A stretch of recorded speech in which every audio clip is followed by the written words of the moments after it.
Hi everyone, welcome to this channel ScholarsVilla. इस video में हम बात करेंगे nick name of the countries.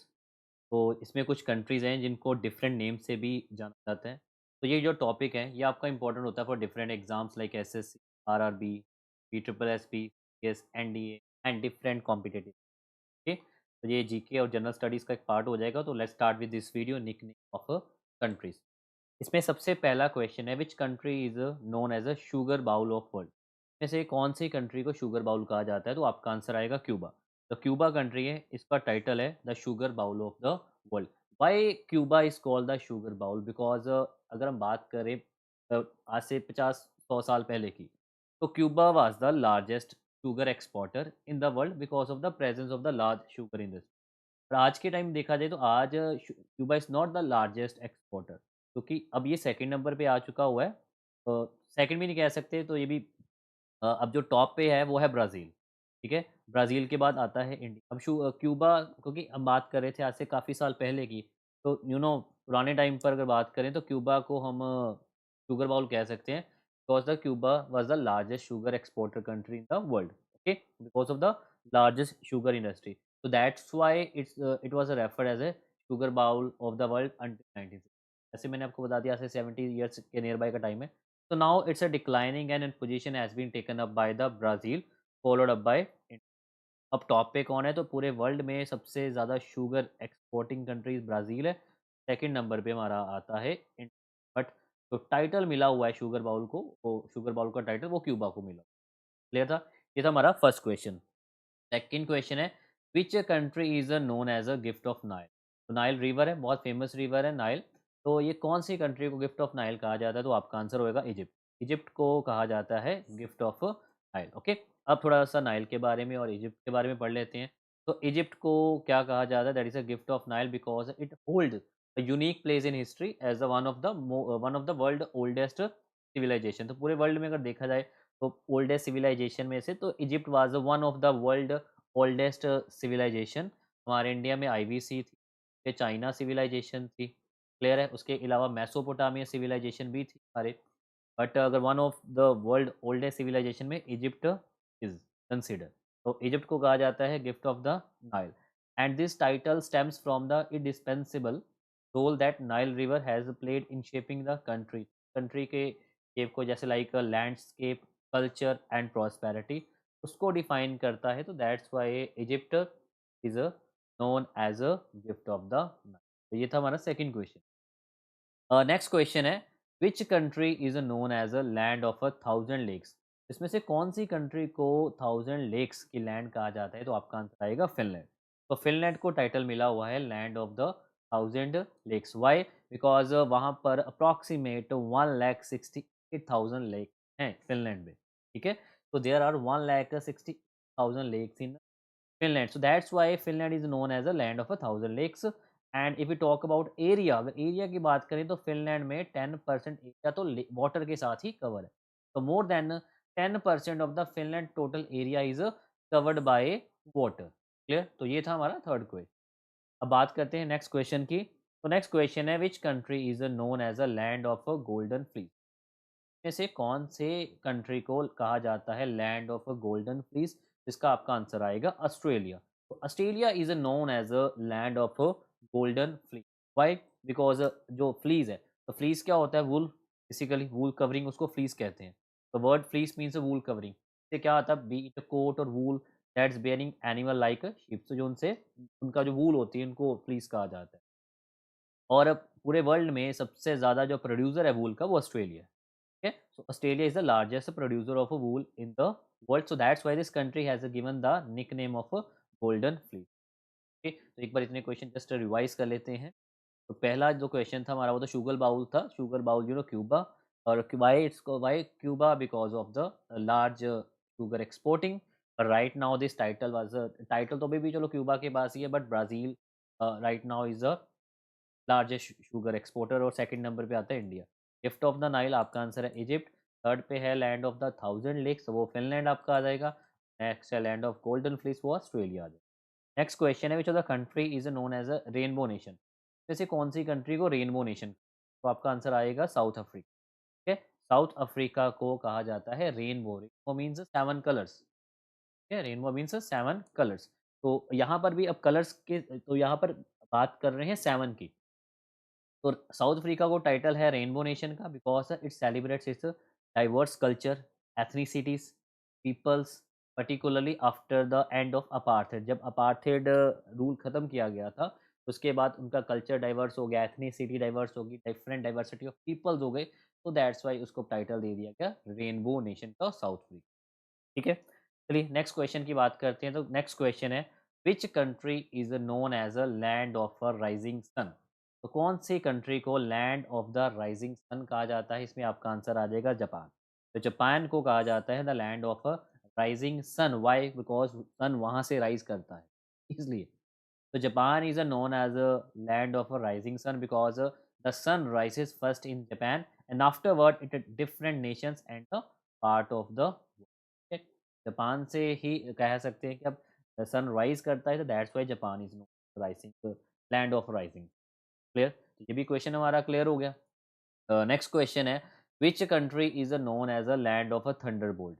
कौन सी कंट्री को कहा जाता है लैंड ऑफ अ थंडरबोल्ट? तो इसमें आपका आंसर आ जाएगा भूटान। ठीक है, भूटान को कहा जाता है land of a thunderbolt. Why? अब इसको थोड़ा सा डीप में पढ़ लेते हैं। Because Bhutan is a recognise as a land of a thunderbolt. Thunderbolt क्या होता है? बहुत तेज तूफान due to extreme and large thunderstorm which wash via the valley from the Himalaya. तो हिमालयस की टेरिटरी में ही भूटान पाया जाता है। क्लियर है? And it was believe that the sparkling light of thunderbolt was the red fire of a dragon and the Druk. तो ड्रक एक Bhutani word है। तो Druk is a Bhutanese methodological thunder dragon. तो वहाँ के जो थंडर का ड्रैगन है, तो वहाँ पर भी एक तरह से ड्रैगन का ही एक डिपिक्शन मिलती है भूटान के साथ। And Bhutan is a national symbol. ठीक है, तो वो हो गया ड्रक कहते हैं या ड्रुक कह सकते हो आप। Todrok is a botanist methodological thunder dragon है। ये उनका ड्रैगन है और उनके नेशनल सिंबल को भी भूटान के national symbol. That's why the land of thunderbolt किसको कहा जाता है? भूटान। अब बात करते हैं next question. The next question is which country is known as a land between two rivers? कौन सी कंट्री को कहा जाता है कि जिसके बिटवीन दो जो लैंड है वो दो रिवर्स के तो ये आपका आंसर आ जाएगा इराक। तो इराक जिसका पहले नाम था मेसोपोटामिया। तो जो मेसोपोटामिया सिविलाइजेशन थी वो मॉडर्न इराक में ही है। तो मेसोपोटामिया का मतलब भी सेम है। पोटामिया मीन्स वाटर और meso means middle. Clear? land between two water that is called the Mesopotamia. Clear? The country is a common known as a land between two rivers. Is a modern Iraq. और जो हमारी ancient civilisation थी Mesopotamia, वो Iraq में ही पाई जाती थी because वहाँ पर दो रिवर्स हैं। एक रिवर का नाम है टिग्रिस और दूसरे रिवर का नाम है यूफ्रेट। ओके, दो रिवर्स हैं यूफ्रेट एंड टिग्रिस। तो ये दोनों रिवर्स के इन बिटवीन मेसोपोटामिया थी सिविलाइजेशन, उसी को आज का मॉडर्न इराक भी कहा जाता है। and Mesopotamia itself come from a Greek word. तो मैंने Mesopotamia that is a land between a two water or two rivers. Okay? जैसे बता दिया potamia means water and the middle. Clear? तो ये आपका क्वेश्चन होगा मेसोपोटामिया। अब नेक्स्ट क्वेश्चन की बात करते हैं। नेक्स्ट क्वेश्चन आपका आता है which country is known as a land of poets? कौन सी कंट्री को लैंड ऑफ पोइट्स कहा जाता है? इसमें आपका आंसर आ जाएगा चिले। ठीक है? चिले को कहा जाता है the land of poets because of poetic because of the great rich tradition of great poets. So Chile is famously called the land of poets because of its deep love for poetry and rich tradition of great poets. So this is a basically South American country. जो Chile आपकी एक South American country है and it has given the world some of the most inspiring poems and writers. ठीक है? पूरे world में poems और writers दिए हैं, इसलिए चिले को कहा जाता है द लैंड ऑफ। क्लियर? अब आते हैं नेक्स्ट क्वेश्चन पे। नेक्स्ट क्वेश्चन है which country is known as a graveyard of empire? Graveyard. ठीक है, ग्रेव यार्ड्स कहा जाता है एम्पायर्स का। इसमें आपका आंसर आएगा अफगानिस्तान। ठीक है, अफगानिस्तान को कहा जाता है graveyard. Clear? Which country is known as a graveyard of empires? That is Afghanistan. Clear? क्योंकि काफ़ी एम्पायर्स यहाँ पर आके ही खत्म हुए हैं कि यहाँ से आगे वो जा नहीं पाए, दैट्स वाई अफगानिस्तान को ग्रेवयार्ड कहा जाता है। Because Graveyard refers to Afghanistan. That's a land where powerful foreign powers, including British Empire, Soviet Union like a USSR, and United States, have historically failed to establishing lasting control despite attempt to conquer it.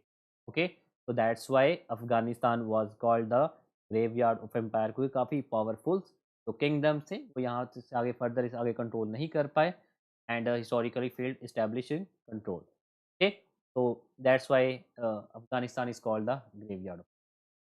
Next question है, which country is known as the boot. कौन सी country को कहा जाता है boot. जो title मिला हुआ है, निक नेम है, वो है इटली, क्योंकि इटली की जो शेप है वो बूट जैसी है. ठीक है, इटली की जो शेप है that is high heeled boot के जैसी एक शेप है इटली की. दैट्स वाई इटली को कहा जाता है boot. Italy is called the boot because of the peninsular geographical shape resemble the high heeled boot. इस जैसी इसकी शेप है, that's why it called. Clear हो गया. अब नेक्स्ट क्वेश्चन पे आते हैं. नेक्स्ट क्वेश्चन है, which country is known as a land of 1000 hills. क्योंकि 1000 लेक्स भी इससे पहले बढ़ा है, तो 1000 लेक का आपका आंसर था फिनलैंड. ओके, 1000 लेक का आंसर था फिनलैंड, पर ये क्वेश्चन है द लैंड ऑफ 1000 हिल्स. तो 1000 हिल्स, तो ये आपका आंसर आ जाएगा रवांडा. ठीक है, अफ्रीकन नेशन है. Rwanda is known as a land of 1000 hills.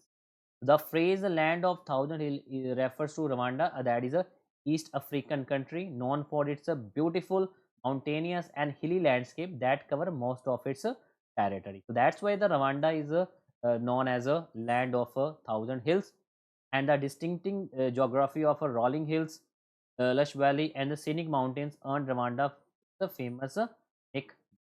ठीक है, तो ये था रवांडा का लैंड ऑफ 1000 हिल्स. हम नेक्स्ट क्वेश्चन पे आते हैं और ये होगा हमारा लास्ट क्वेश्चन.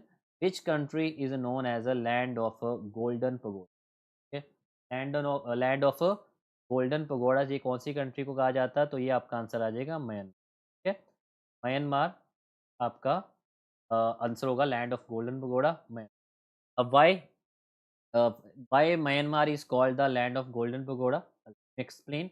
म्यांमार, जिसका दूसरा नाम बर्मा भी है. ठीक है, म्यांमार को बर्मा भी कहा कह सकते हैं हम. It's a beautiful country in the south Asia, बिल्कुल इंडिया के साथ इसकी बाउंड्री टेरिटरी कंबाइन है. It's often called the land of golden pagodas because has many golden Buddhist temple. ठीक है, तो दैट्स वाई इसको पगोडास कहा जाता है बिकॉज ऑफ द बुद्धिस्ट. तो देखिए, आप हर एक क्वेश्चन के साथ मैंने प्रॉपर एक्सप्लेनेशन के साथ में दी हुई है कि इनके निक नेम का रीज़न क्या है. These pagodas are important part of Myanmar culture and history, making it a unique and a special place to clear. ये थे हमारे जितने भी निक नेम्स हमने किए सारे कंट्री. क्लियर है, तो आपने देखा होगा इसमें हमने जितने भी क्वेश्चंस किए आपके डिफरेंट एग्जाम्स परस्पेक्टिव बहुत इंपॉर्टेंट कि आपके क्वेश्चन पूछे जाते हैं. ठीक है, अगर आपको इन सब की पीडीएफ चाहिए तो you can download Telegram. Telegram के अंदर जो स्कॉलर्स विला, जिसका लिंक मैंने डिस्क्रिप्शन में भी दिया हुआ है. अगर लिंक नहीं आपको मिल रहा तो आप सिंपल स्कॉलर्स विला टाइप करके, तो ये यहाँ पे स्पेलिंग एज इट दी है, आप वहाँ पर जाके इनकी पीडीएफ्स भी. Okay, so kindly subscribe these channels and share these videos. Okay, this is for today this video. Thank you.